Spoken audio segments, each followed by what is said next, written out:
Hello everyone, my name is Maria Malone. I am the Centennial Park Planner for Texas Parks and Wildlife, so I get to do the new park planning for all of these properties. Good morning, y'all. My name is Hannah Pickens. I'm the interpretive ranger / resource specialist / volunteer coordinator for Enchanted Rock State Natural Area. So I wear a lot of hats, which is good because I look really good in a hat. And I'm very, very excited to be here and to meet all of you today. A large portion of my programming at the park, I would say probably the biggest draw for most people, is our night skies. So it is very, very exciting for me to be here today and get a chance to speak with y'all. I'm going to give you guys, I'm not going to read this to you, but we're going to generally talk about the Centennial Parks Conservation Fund that makes all of this possible, some general things about just the project team and development, and then we'll jump into the specifics of Enchanted Rock and some of the goals for the project, and then I'll show you some preliminary concepts. If any of you came to the first round of public meetings, some of this may be familiar to you, but there's been some further development since then, and so you'll get to see the first look at that. And then Hannah will talk to you about some of the programs that are happening at the park right now. So the need for more state park land. As many of you may or may not be aware, there's a real need for land in the state of Texas. If you see this red dot right here, that is Travis County, and if you combined all of the acreage from our state parks, it could fit inside that county. And half of that is Big Bend Ranch State Park. So this was just astounding when I learned this, and I think really illustrates the need for more public lands. Land is being fragmented at an exponential rate. Roughly 1,000 acres per day is lost of rural land being developed. And then we as the state need to pay fair market value. We can't pay exorbitant prices, so the time to buy land is now. So that brings us to the Centennial Parks Conservation Fund. First of all, I want to say thank you. People like you are the ones who voted and overwhelmingly passed this measure so that we have the $1 billion endowment to develop new parks in the state of Texas. So going into that, as I mentioned, it's an endowment, and so we work on spending the interest of that to develop these properties. It's for the acquisition and development, and we are developing multiple properties at once, and so we're working on balancing the needs of all of those when we're considering what to include at each one. With that also comes a timeline. So right now at Enchanted Rock, we want all of them within 12 months of acquisition. We are offering guided public day use. So at Enchanted Rock, that's happening right now. It's some of the guided hikes that you may have already been on with Hannah, or a public hunt or something like that. And then coming very shortly in July of 2026, we'll be offering that expanded public day use. And so that will be opening up some of the new acquisitions so that you can have access to those, and you will have hiking opportunities, a trailhead, restroom, and some parking areas.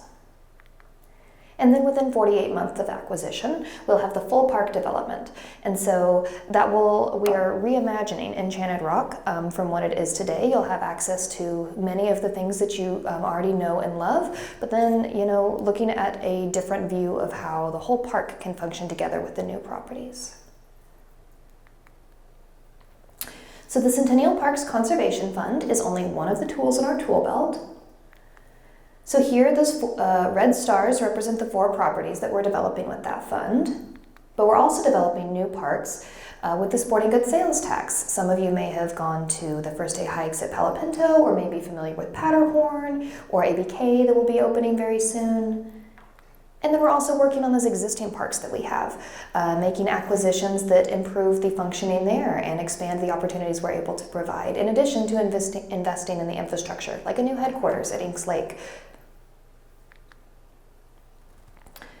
So when a property comes to us, how do we decide it would make a good state park? Well, we want to have parks where the people are, and we have 6 mission critical categories that help us achieve this. So that first is high resource value. We want to ensure that these properties we're acquiring have resources of statewide significance.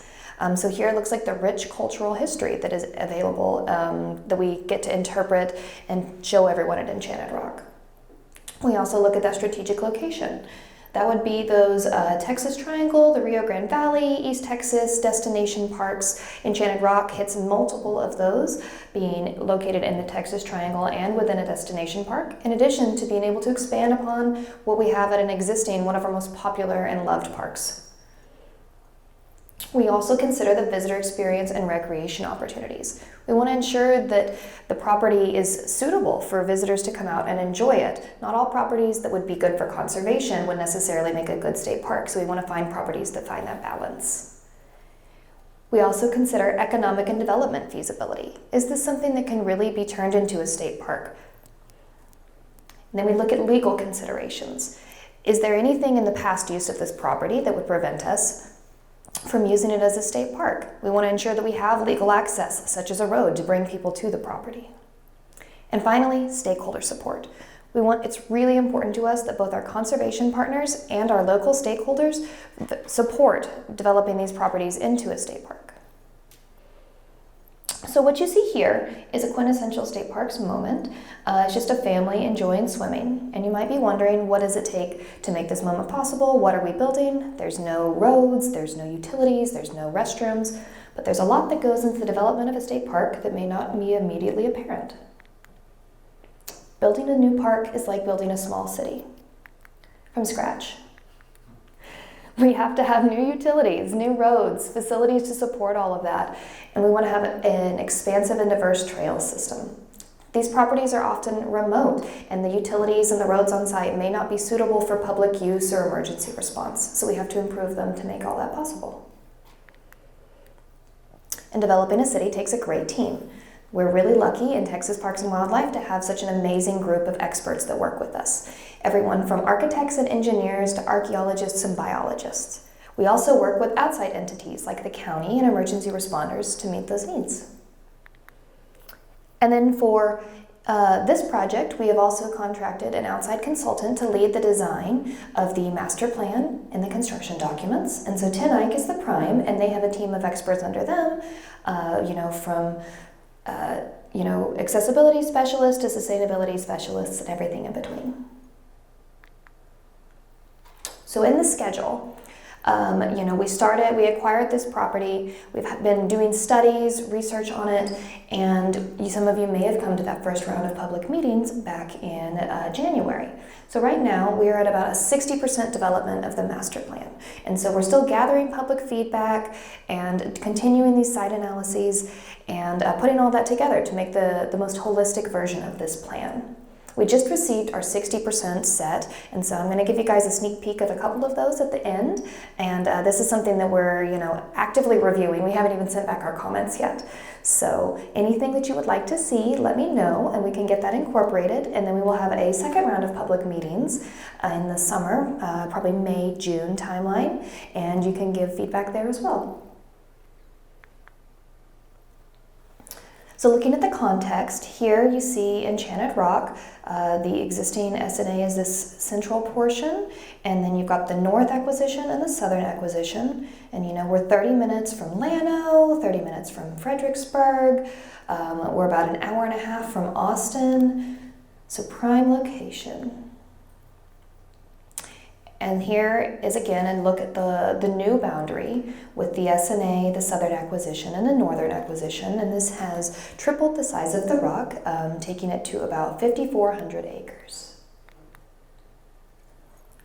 So what is a public use plan?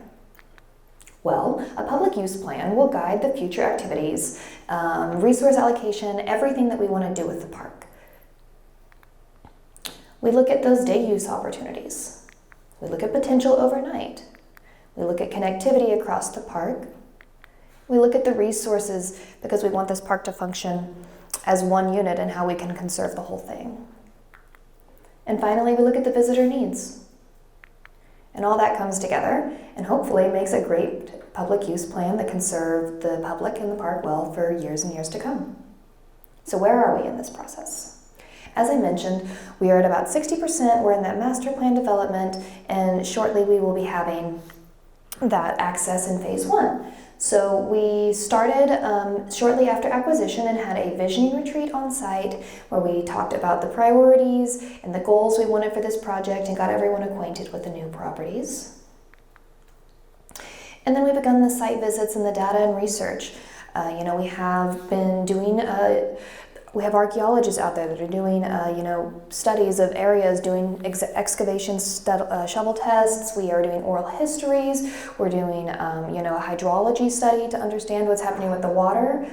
There's a lot that's going in, plant surveys, topographic surveys. And then once we have all of that information and we put it together and we truly, hopefully, understand the site the best we can, we're able to develop that public use plan. So moving into a little bit about the site, I'll let Hannah take over here. What is a state natural area? This is kind of a tricky question, and it feels like it shouldn't be. A state natural area is technically a legal designation. We are legally designated as a significant site. Our goal is to conserve a natural or cultural resource, which is why we have this special designation as opposed to a state park. Whenever I explain this to my visitors, I like to say that parks are really geared towards recreation and helping people build their relationship with the site. State natural areas offer recreation as sort of a tool in our tool belt. But at the end of the day, what we are most focused on is preservation and conservation, which is a huge part of how dark skies are integral to our mission at Enchanted Rock. A little bit about the ecology. We are in a very unique area. Show of hands, how many of y'all have been to Enchanted Rock? Okay, about 90% of the room. Good deal. So I'm talking to old pros. Enchanted Rock falls in kind of a neat boundary area. In large part, this is due to its defining characteristic, the rock. The rock is entirely made of Precambrian Town Mountain granite. This granite is about 1.1 billion years old. This is some of the oldest exposed rock in Texas. As a result, the soil that we have at Enchanted Rock and in the newer properties is pretty unique when you compare it to the rest of Central Texas. Right now in Fredericksburg, does anyone know what type of rock we're standing on? Concrete. Oh, okay. Limestone, yes. So most of Central Texas, when we think of the Austin and San Antonio areas, they sit on limestone, and that limestone is Cretaceous, so it's fairly young when we compare it to our Precambrian granite. This is significantly older. As a result, we have an entirely different host of plant communities at Enchanted Rock, including a few species that are endemic to places like Llano County specifically, meaning that they don't occur anywhere else in the world. We also have a unique overlap because of our location. So Enchanted Rock is on the border between Llano and Gillespie counties. It's also, especially with the southern acquisition, now kind of on the border between the Edwards Plateau, which is that Cretaceous limestone, and the Llano Uplift, which is that Precambrian granite.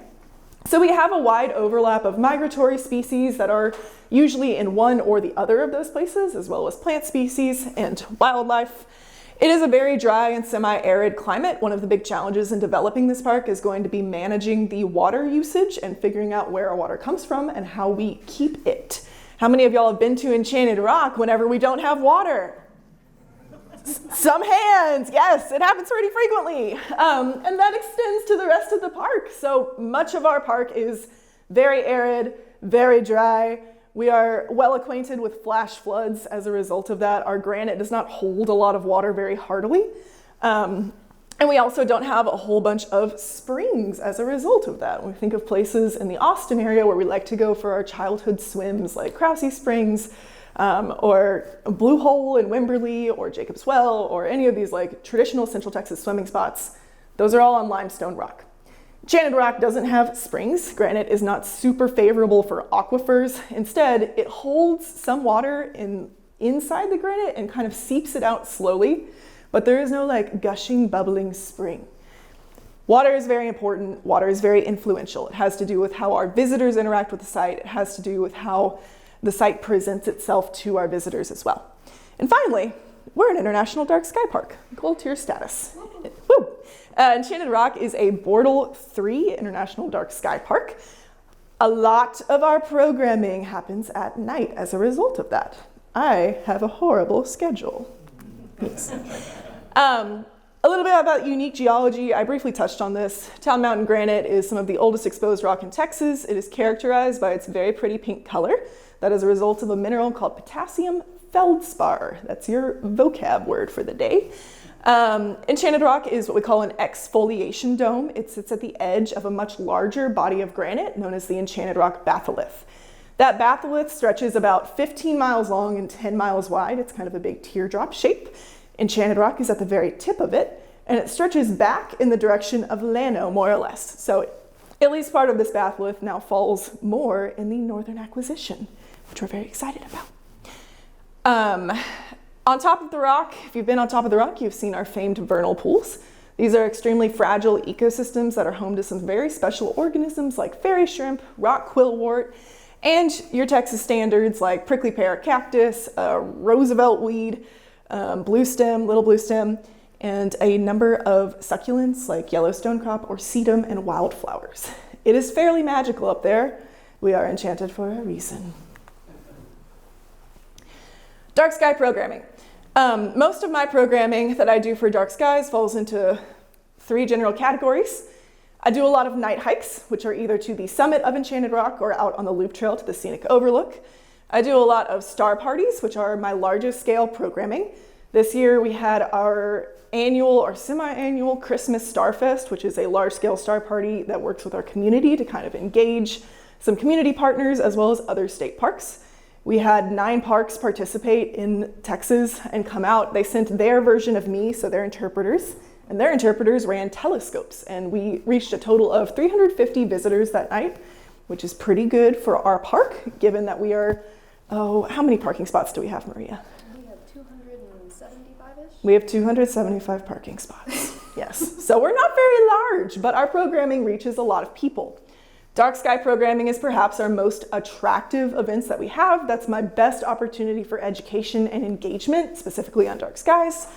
Night hikes typically will also feature dark sky education and interpretation. Star parties are heavily focused on astronomy, and then I also do some intro to astronomy classes that are a little bit smaller scale. In 2025, dark sky programming reached a total of 1,662 visitors at Enchanted Rock. Over 1,000 of these contacts were from star parties. So night hikes are a little bit smaller for safety reasons. I usually cap those at about 25 individuals. Star parties offer community engagement between astronomy groups and visitors to the park, as well as collaborations between other parks and educational opportunities for both visitors and staff alike.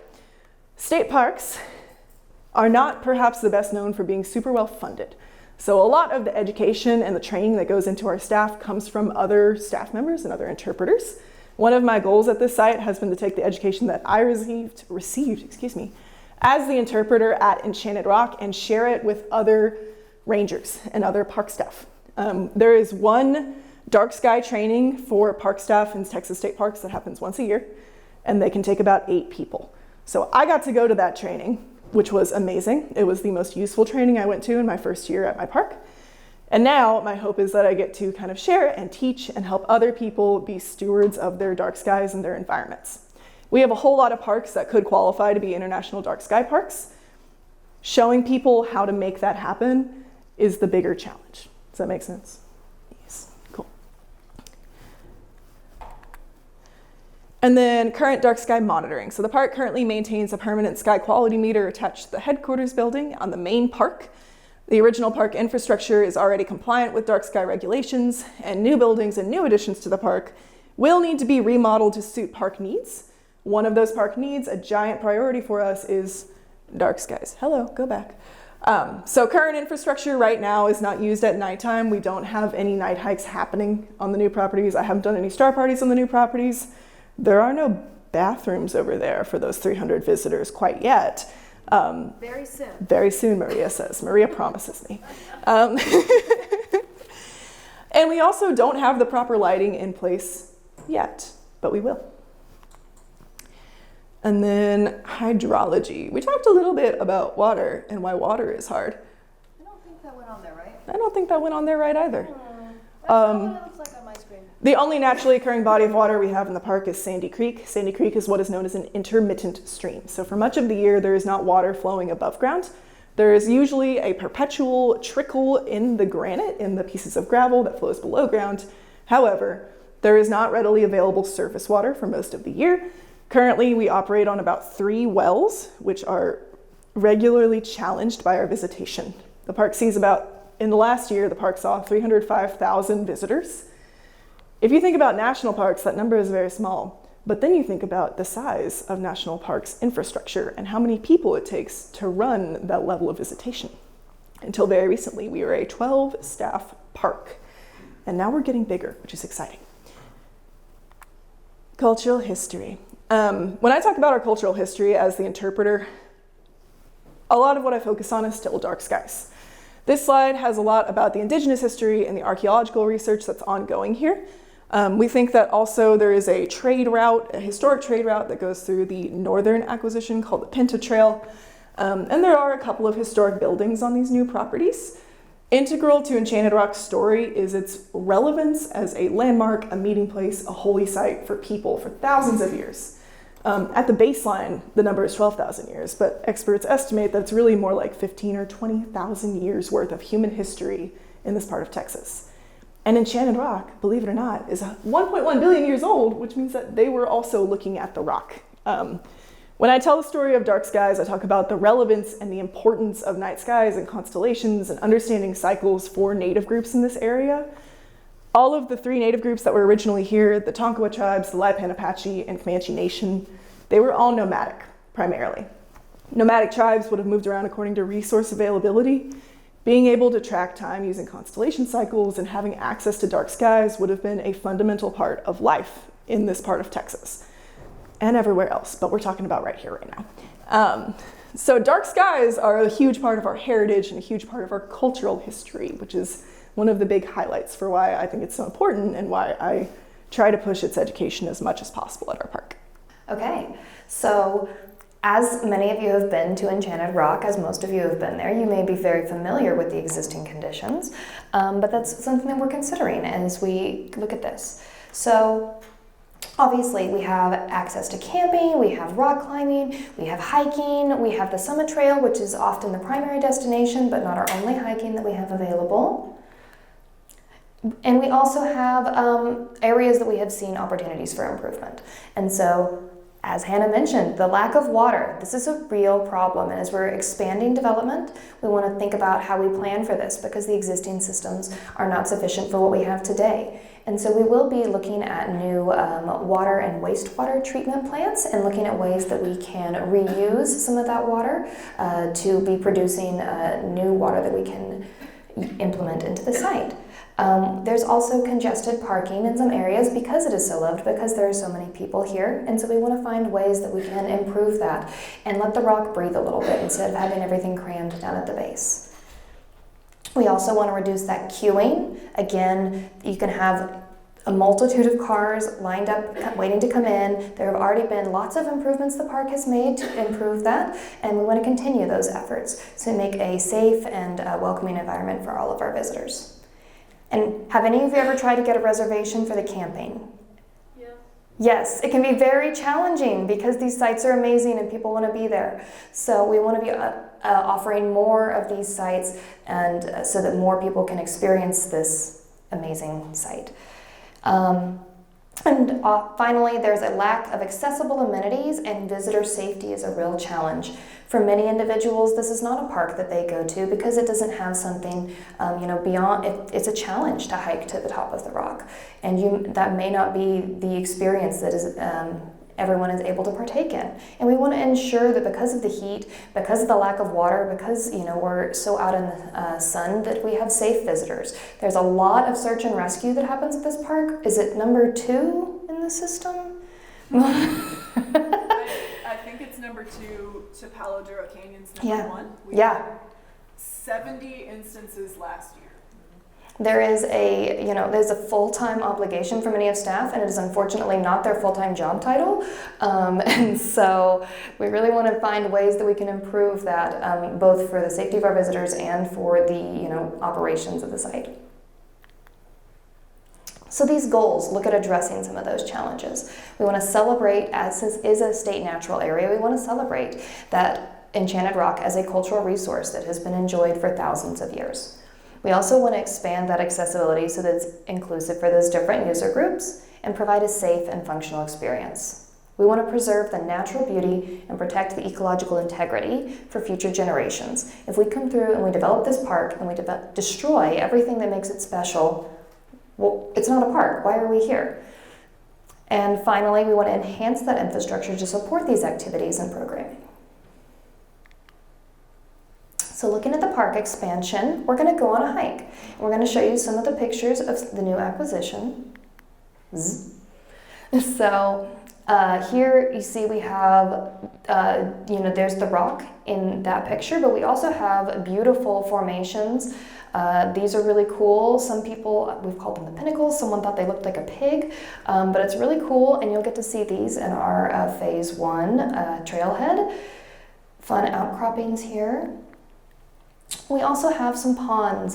These are stock ponds from previous owners, but these are available on the site and may offer some opportunities for limited water recreation. We have the beautiful prairie, and Hannah has been telling me about just the significance of this, and it's something that we will be restoring as a part of this project. Both the natural and cultural significance of this, that this was here and helping us support the life, from the diversity of the plants to sustaining the bison that we had on the property. And so this is something that has been very impacted with previous land use, and we want to be restoring that so that we can cherish that for years to come. As Hannah touched on, we have a diverse plant diversity at the site. And so, yes, so we have lots of different examples here. And again, we have Sandy Creek that is, snaking its way through the existing property, but also through the north property and the south property, touching on all of them. Just south. You think it's just, I think it might be on the edge of north. North, it runs the fence line. It's on private property on the other side. Fair, okay. I went looking for it. I was excited. I always want more access to Sandy Creek. We do have some little tributaries off of it because there's one that's got some substantial culverts. And, again, here's just some more properties. This is at one more photographs. This is at one of those stock ponds. This is the northernmost one, I believe. And we have some beautiful views. These are actually off of our property, but you have a great view of it from our property. And these fun bouldering opportunities. This is this is all on the north property, and it's very wild, and we want to keep it wild. And this opportunity it's relatively untouched by development. So looking at the overall plan, we want all three of these properties to function together as one Enchanted Rock. And so for the sake of us talking about the properties, we are calling them different zones, calling the south property like headquarters. We're referring to the existing property as Enchanted Rock, and then this north property as the backcountry. But once it's finally opened, it will all be one Enchanted Rock. So we will have currently looking at 37 miles of new trails. There are lots of existing two-track ranch roads on the properties, and we'll be utilizing some of those for our new road corridors, some of those for trails, and then also building some new trails where it's sustainable. Of those trails, we have currently 8 of them planned to be multi-use, and at least 3.5 of those are designated to be accessible. And there may be, sometimes that these multi-use trails are hiking only when we want to be conserving those resources. If we've had, a significant rain event, or we're in a period where a species is very sensitive, something like that. We're also going to be offering additional camping, a variety, looking at walk-in, drive-in, some primitive, maybe some cabins without water, and group camping. We're also going to be having a new headquarters. So a very large move that we're making as a part of this is that we are looking at moving the headquarters down to the south acquisition. And so we'll still be using that existing headquarters, but reimagining it as something else. The goal behind this is really to get all of that congestion away from the base of the rock and allow us to spread the traffic out and the people throughout the site. And we're going to be, if you look at it as like a heat map, there will be more development down here, and as we go, we'll get more and more primitive until you just have, backcountry hiking and backpacking opportunities on the north side. We're We're also looking at a new interpretive center. Hannah has to have somewhere to share all of this incredible knowledge she has, and she doesn't really have a good space for that right now. And so this is a really big priority, is that we want to make sure that this is something that serves her needs well, serves the public needs well, and we'll get into more detail when we get there, but this would be where the amphitheater would be, maybe where you would have your star parties, where we would have any other outreach activities that we might be doing. And so we're really excited to be able to offer this because it's long overdue. We're also looking at those restoration efforts, as I mentioned. These property, especially the north property, was relatively untouched, but there's always areas that we could work to improve this. We want to improve those prairies that are on the south and restore them. The rock in all of its love has been impacted. Are there ways that we can look at restoring the rock itself and the surrounding areas so that we can be the most responsible with that resource that we know can be? And then, as I mentioned earlier, the new wastewater treatment plant. This is going to be critical in achieving not porta potties and supporting all of this new infrastructure that we are planning. From those, we will have some restrooms, some composting vault toilets in the backcountry, and then the less glamorous elements of additional parking and roads. So looking at headquarters south, so now we're jumping into the plans, and so tell me your comments and I can get them incorporated into the review. But at this point, we're looking at coming in and having our headquarters here. One revision that we have made even since we've received this is that we would like more of the interpretive opportunities to be situated up north, and so this complex will look a little bit smaller. But we're looking at parking, we're looking at feed booth, we're looking at the welcome centers, what we're calling the headquarters, and a tram stop. So this park often reaches capacity, and we could just have 1 million parking spaces everywhere, but of course that has impacts on the land. So one option we are investigating is if we do a hybrid tram approach, where people could ride the tram and if the parking spaces were full, say at the base of the rock. This also offers additional accessible opportunities and some moments for additional interpretation. We have a couple of these at our Rio Grande Valley parks, but it's different than it is here, especially due to the visitation. And so this is something that we're really working through the nuance on and trying to find what would work best for this specific park and its high vegetation. Let's see, we're looking at the group camping that I mentioned. This one we would probably have 2 group camping locations, one here and then one that's very primitive up on the northern acquisition, but this one would likely have utilities.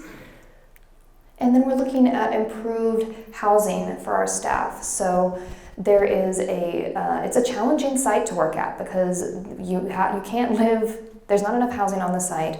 You have to live kind of remotely, and people have to travel in. And as much as we would love to pay people, wonderful salaries, it's often not what they end up getting paid. And so finding rentable options or, housing that you can buy is not in the cards for a lot of people. So we're looking at ways that we can improve that for the staff and looking at this kind of housing area for some of those key people that are on site often, and ways that we can make their working experience better, and then we can give back to the public better because happy workers make happy public. We're also looking, so this is now moving north on the south acquisition to make it as confusing as I possibly could. And so here is where we're talking about the Discovery Center, that Nature Center, Interpretive Center, exactly whatever you want to call it. So that would be where Hannah would have her classroom, be able to hold her programs, where everyone would meet for these star parties. There will be, a lot more parking than I realized we needed, so that's a big change, but they're popular, so. Also looking at some prairie restoration out here and some additional hiking trails.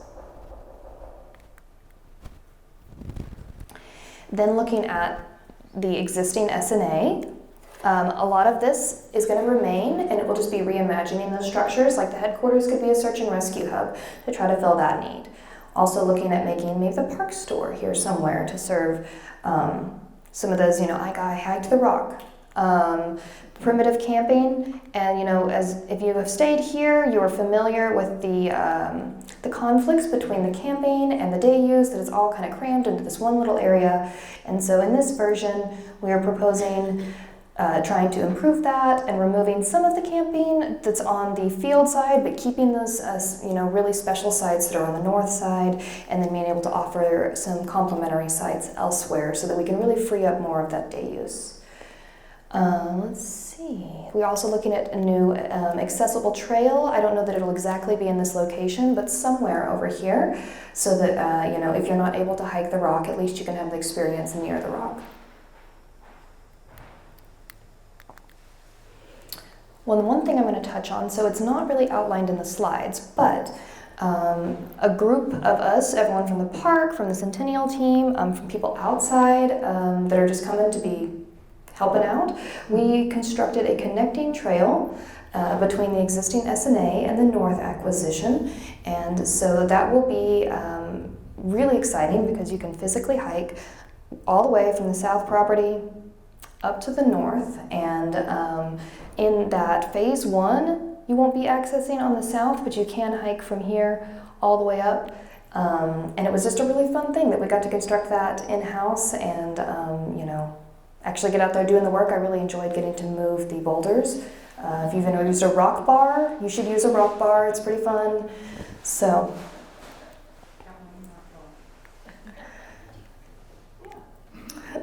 So now, talking about the North Acquisition, calling it the backcountry here, this is going to be, more of that hiking experience, keeping it wild, keeping it primitive. And so this road is not going to be there. But this will be a group camp that is the more primitive one, as I mentioned. And then here is, you can see there's several of these stock ponds. There's one up north as well. One right there. So looking at where can we offer some kind of accessible fishing. We would likely have a road that would take us to whichever of these we decide is the most appropriate for the accessible fishing. It could be this one, it could also be the one up there. We want to make sure we're not fragmenting the land by having too many roads go across it. So this is really some of the only infrastructure on the existing North Acquisition right now. There is a large metal building, maintenance building, and so reusing that kind of to stage some of the search and rescue vehicles, anything operationally that we might need. And then in that phase 1, you would be coming in from an entrance around here, taking this existing road, and it takes you to a new trailhead where you can set off on your hike. In general, as I kind of mentioned earlier, we're trying to use those existing ranch roads and then paving those, improving those to be suitable for public need, because we don't want to be cutting in new roads and impacting the resource from all that, because roads are no joke. And then, just lots of hiking, lots of multi-use, accessible opportunities up here as well. And even looking at a hydration station where we would be able to truck in water and maybe people could get some water up here. And then looking at the north, again, here's another one of those ponds. Maybe this one would have some kind of water recreation. And the topography really changes as you come through here. So there's this dramatic shift almost right here. And it goes from being a lot more like rolling, sweeping, and then suddenly it just goes crazy. And it's lots of outcroppings like you were seeing in some of those earlier photos. It's a lot more challenging, but it's also really exciting, offers some, maybe some fun bouldering opportunities, and there's some of those, vernal pools that we see up here as well, so we'll have to be conscious of whatever we do in that area so that we are not damaging that resource. But in general, keeping this, as you can see, we're talking overlook, primitive camping, hiking, because we really want to protect that. And in phase 1, you will be able to hike all the way up here and have an overlook where you can look back and see the rock. And that is it on the general overview of things. Very cool. Yeah. Do we have any questions? I have a question. Yeah. Are there any plans to add any horse trails? So we had equestrian use in all of our parks is challenging because of the impacts that it has on the resource. And it is something that we have thought about here, but we currently do not have planned due to the sensitivity of the site. Thank you. Yeah. So, a couple of things. One is a lot of new primitive areas. Mm-hmm. Thank you both for being here, by the way. Yeah, of course. I know how busy you all are. Do you all have cougars in this area, or? In theory, yes. In practice, no. Mountain lions have ranges that are several hundred miles. Typically, you can have one individual for about 300 square miles. We are part of the native range for mountain lions. However, Enchanted Rock, one of the challenges that we face with these new properties and with ongoing economic development in this area is high fence ranches, right? Those pretty severely restrict the flow of wildlife and impact wildlife behavior, including but not limited to cougars. So we do have bobcats. We've seen bobcats on our game cams. We have a whole bunch of coyotes. We don't have any black bears. We don't have any gray wolves, and we don't really see a whole lot of mountain lion activity. Every once in a while, someone's like, I swear I saw a mountain lion in the campground, and it's like a feral house cat with a bad tail. 90% of the time, that's what it is. So on your, one more question. On your wonderful interpretive program, I know you partner with Austin Astronomical Society for star parties, but do you use other resources for that? Yes, so AAS is one of my favorite community partners, but they only do 2 star parties with me a year. All of the other star parties that I host, I had I think 5 in 2025 or 6. Those are with other astronomy groups. So in this upcoming year, I have the Austin Astronomical Society. I also have the Hill Country Astronomers. They're a little bit more local, so generally I can get more telescopes out for the Hill Country astronomers. We also have the Central Texas astronomers out of Dallas that are coming down for the first time this year. And I don't know why they're the Central Texas astronomers, don't ask me that. And the UT Austin Student Astronomy Association. So I work with a pretty broad variety of astronomy groups, not just the AAS, but. So obviously in planning your new structures and whatever roads, you're going to think about that for the night sky and all of that. Yes, all of our buildings will be compliant. There is no fear. In my perfect world, I have this crazy concept for a discovery center that is basically just like a copy and paste of the McDonald Observatory. It's never going to happen, but we will be looking at other dark sky infrastructure, like places that specialize in that, and using that for a lot of our design and a lot of our decor, for lack of a better word. And I will say in general, all new construction that we are doing, whether it's at this park, other Centennial parks, or our existing parks, we look at those dark sky standards, and we are working towards those because that is a goal we want across our system. Are you looking at not just what I think of as standard dark sky standards that are used, in a lot of communities, but I know that in the national parks that they go with narrowband amber for the lighting at night. That just makes that's taking that extra step. Yeah. That really protects the environment and our visibility Yeah. at night, our night vision, etc. Yeah, so we have a sustainability branch within the agency, and one of Kate McClendon is the one who runs that, and one of her priorities is dark sky, and so she is reviewing everything, from the standards to the expansion beyond that, and looking at ways that we can improve what we have now, and then reviewing the specifications and everything we design to make sure that we're hitting those milestones. Right. So I was part of the team that originally wrote all the lighting standards for the state parks, and at that point we didn't have the opportunity to have narrowband amber. Yeah. That was a long time ago. I get my cane out, and so I wanted to make sure that had been rolled into it. Yeah, I'll touch base with her and make sure that has been included. I know she just updated some of those standards this last year, and she's continually reviewing. Yes, exactly. We have to keep going. So I will check with her and make sure that is incorporated. Okay, thank you. Yeah. Yeah. With the tram service, as you expand the park and it becomes more attractive to other people, draw more people, you still may have an on-site parking problem. Has there been any discussion of off-site parking and a tram service connecting that to the park? So right now we haven't done too much investigation into that. I think that we very loosely tossed around the idea if, an outside entity would be able to bring people like from Fredericksburg or something, but it's not really something that we've dug into too much. We have no idea how popular this is going to be, and exactly, it's an operational beast. And so we're really thinking that maybe we'll start slow, see, work out the kinks, figure out what works best for our visitors, and then, revise from there. I would add to that if you employ outside or off-site parking, you're going to be encountering a significant safety hazard as well, because now you have separated people from their primary mode of transport. Another one of the things that we were taking into consideration when we look at possible use of a tram system is that not all of our visitors are particularly well known for being super prepared. We see a lot of flip-flops, and we see a lot of those little 4-ounce water bottles. I want those banned. And those aren't particularly useful whenever you're subjecting yourself to an hour and a half of severe sun exposure during the hottest months of the year in one of the hottest parts of the state. So separating people from their resources is one of those big considerations we have to take into account. And then the other thing is, even though we have the opportunity for increasing our visitation and expanding our parking opportunities in our visitation, we still have to have a cap.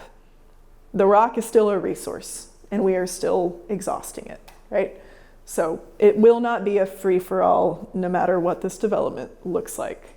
Again, as a state natural area, we are really highlighting and trying to work towards our goal of conservation and preservation with recreation as a tool. Yeah. Could you talk a little bit about incorporating better lighting education into your night sky interpretation?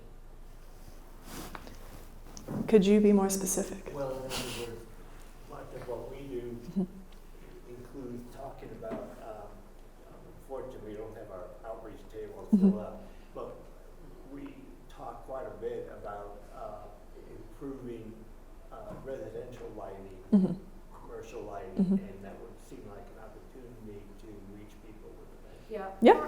Part of being an international dark sky place is to educate people about the better lighting and why you do the lighting the way you do. Yeah, So that's all incorporated in my programming. Yes. That's a big part of it. I also have an outreach table of sorts. It's not a true outreach table, but I try to make sure that I have printouts of the 5 responsible outdoor lighting principles that people can take home with them so that they have some take-home resources. I also use a lot of volunteers like Ben. Shout out Ben.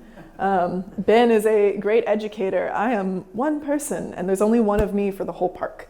So whenever we have large-scale events or whenever we do events, the numbers and the amount of visitors that we reach is severely limited by staffing and volunteering. It's also hard to get people to work for free at Enchanted Rock, if you can believe it. But I talk a lot about that, and I think that my sneak your veggies method, right, to get people to ingest healthy information is the night hikes. People do not anticipate learning about dark sky education on a night hike. They want to come for like this crazy outdoor adventure. And then I put a bunch of rules on them, and I teach them all about lighting, and I talk about what they're seeing, and they get to experience the Milky Way, and they get to experience these astronomical objects that they had no anticipation they were going to. I do a lot of like new moon night hikes, which is fantastic. It's another sneak your veggies moment because half the people that show up are like, where's the moon? This is to give you an idea of what a lot of the visitor understanding is for my site. Enchanted Rock is special because we have a lot of visitors, and we also have a lot of first-time visitors to state parks. A huge component of our visitation demographic is people who have never been on a hike before. They've never been outside. They've never been outside at night, specifically. So I'm working at the very ground level. Night hikes are a good way for me to reach visitors who didn't think they would be reached with education about dark sky conservation. Star parties are a very willing demographic. They are generally a little bit more prepared to receive that kind of knowledge, but that is a big part of what I talk about. Yeah. Ben? So we've talked about the night sky lighting, but specifically for the interpretive center, since you have so many star parties, can you give us an idea of some design concepts that would be to make for a better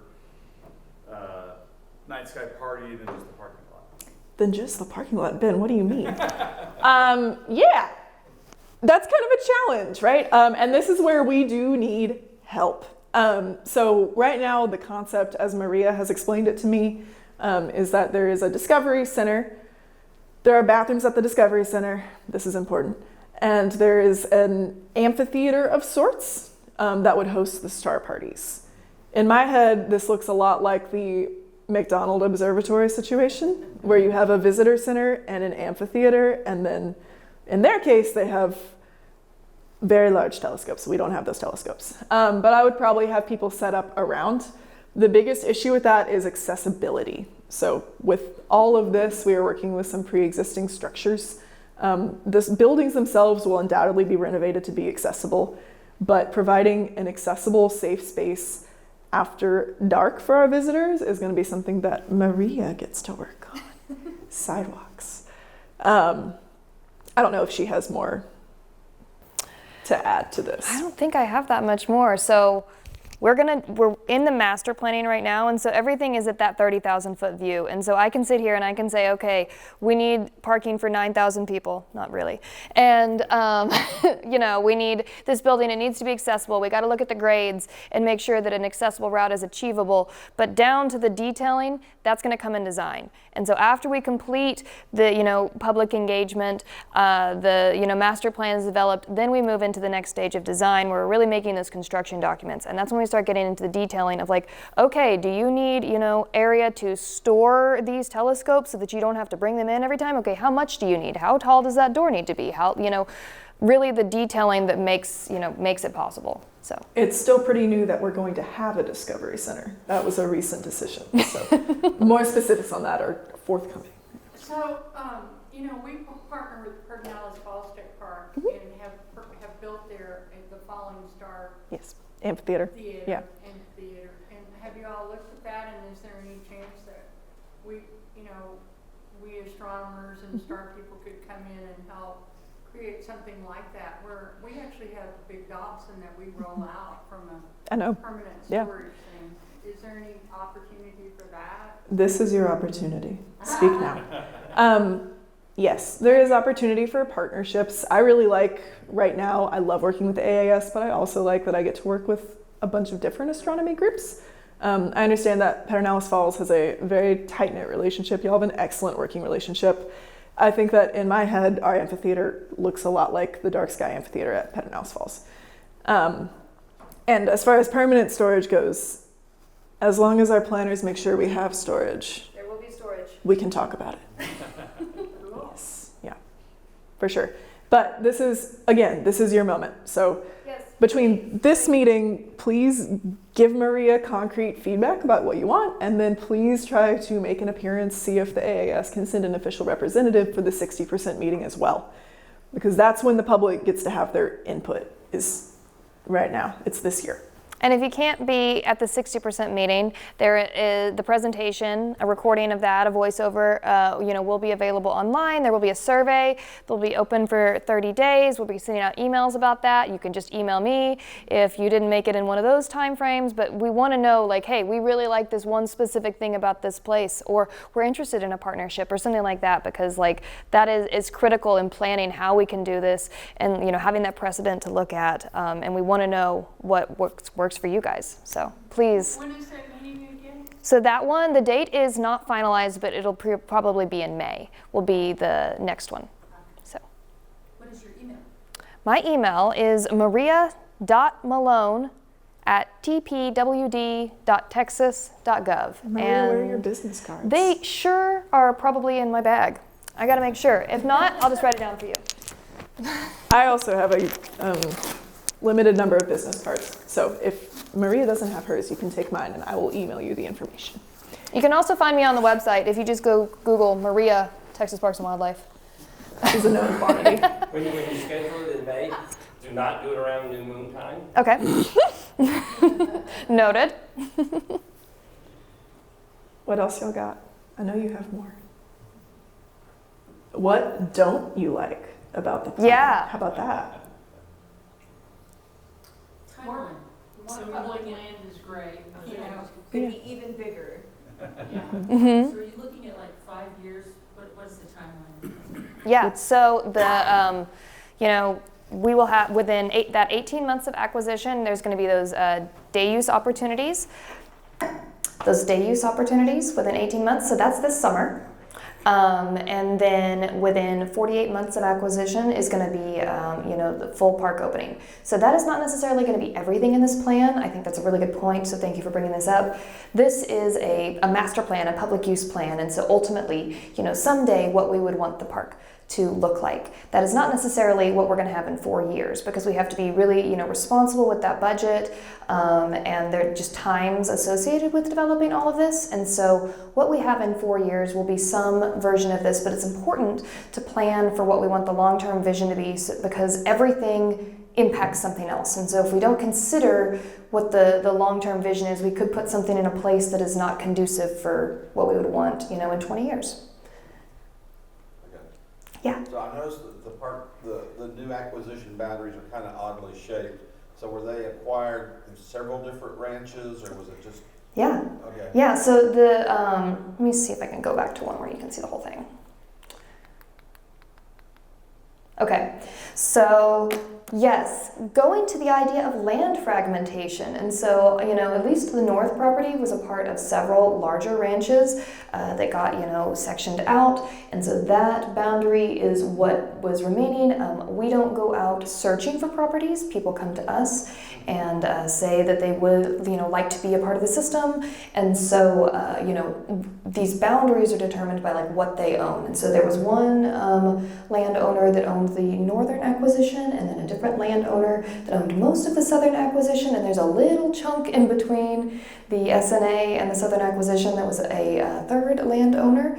And so, this is the bounds of their property, and we try to put them together in a way that is something we can use for the whole property. But even here, there's a little bit of a pinch point. There's the rock happening, there is Sandy Creek, there is the road, and so, that is driving a lot of decisions of what could realistically get through there without destroying the resource. Are there any concerns about any of the land use of the neighbors?